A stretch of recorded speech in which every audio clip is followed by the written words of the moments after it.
everyone, and welcome to my second video all about how to grow sweet peas from seed. If you've not yet sown your sweet peas, then go and have a look on my Instagram TV, or if not on my website in the blog section, where you can watch the first video, which is how to sow them, what pots to sow them in, and all of the tips on that one. This one is the second video where I'm going to be telling you all about how to pinch out your sweet peas and how to look after them once they've started growing.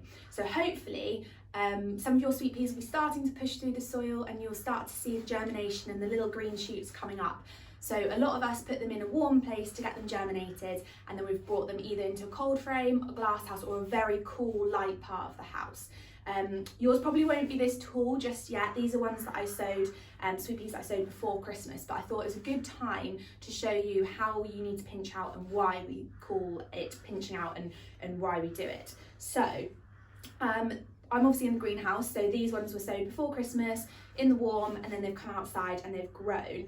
Often ones that you sow earlier on in the season branch naturally, but some of them don't, and they just need a helping hand. And if you're sowing your sweet peas in January, then it's a really good idea to pinch out your sweet peas. You're probably thinking, I've heard people talking about pinching out, I don't really know what it means. It is super simple to do, and what it does is, when sweet peas grow, they grow nice and tall, and obviously they will then, when it gets to springtime, clamber up either a trellis or a structure that you've made. But what you can do is, by nipping out some of the top buds, what it does is it then branches, and you get double the amount of flowers really, because you've got double the amount of stems to grow. So it makes the plant bushier, and by doing it really nice and early on, it means that all of the energy doesn't go into making one tall sweet pea. Instead, the energy gets split and you can create lots of flowers.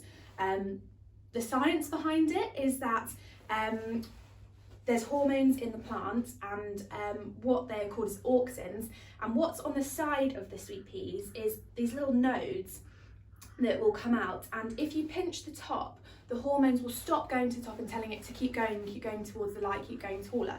Instead, the little side auxiliary buds, they're called, will be activated by those auxin hormones and send out a branch. So it's literally by stopping the top, they then divert all of their energy to going to branching.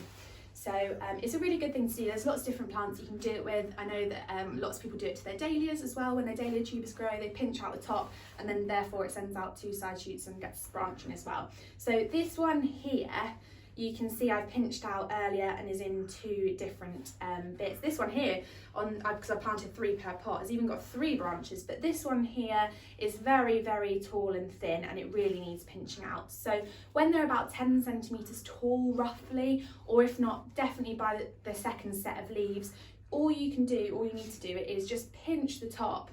So I'll do mine here actually, and you can use either deadheading snips that are on my website, or if not, if you've got long nails like me, you can just pinch out the top. So you do it just above the leaves, and what this does is you just pinch it off like that with your nails, and then you can either, some people do take cuttings from their sweet peas. I don't personally, I'd rather just buy seed and it go from there. I did find that they're not quite as strong plants as if you do it from seed. So put that to one side, and then what will happen is, like I said, those little side bits will be activated by the hormones, and it will start to branch. So like you said, you can see lots of branching there, and it just means that they'll be bushier, taller plants, which is what we all want from our sweet peas. One of the reasons why we sowed in these sort of deep pots rather than in thin trays is that sweet peas have really long roots. I think this one's okay, and we can't see any roots pushing through yet. But over the next few months, you might start to see them coming out of the bottom. That's absolutely fine. It's not the end of the world. They've got plenty of compost in here to kind of build their roots sideways and branch as well. So don't worry. The next job, which I'll then do a second video on, is planting out your sweet peas. I normally plant mine out in April, May, usually once either the last frost is gone, or if I'm planting in quite a sheltered kind of like closed spot, so next to a fence or something, I might put them in a little bit earlier than the last frost and take my chances. But if you're unsure, wait until the last frost is gone, plant them in, and they'll then soon shoot up your things. The other thing someone asked me in a question was how often to water your sweet peas.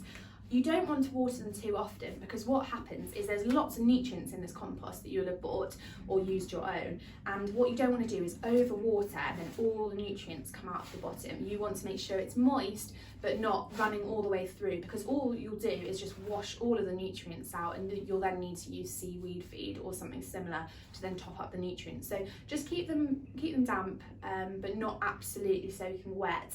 I probably do mine, I come and check on it, I check on them twice a week, but I don't always water them. So definitely kind of once a week, just make sure that they're nice and moist. But if it's outside in the greenhouse and it's been snowing here recently in Norfolk, just make sure that you're not keeping them soaking wet just before the end of the evening, because they might then freeze overnight, which we don't want. So you want to make sure that everything's under cover and that keeping here. The other question was just what to do when they start to flop, and obviously I've got quite a few here. I've also got loads indoors. I've planted so many that's going to go on the side of my rose pergola, and one of the things that you don't want to do is for them to all tangle up together and get in a mess before you plant them out. But you don't need to put sticks in and support them up at this stage. They're quite happy doing that, but just make sure that they don't get all tangled up with each other. And then as they do get a little bit taller, you might want to put some sticks in and just keep them upright if you've got if you're running out of space in your greenhouse.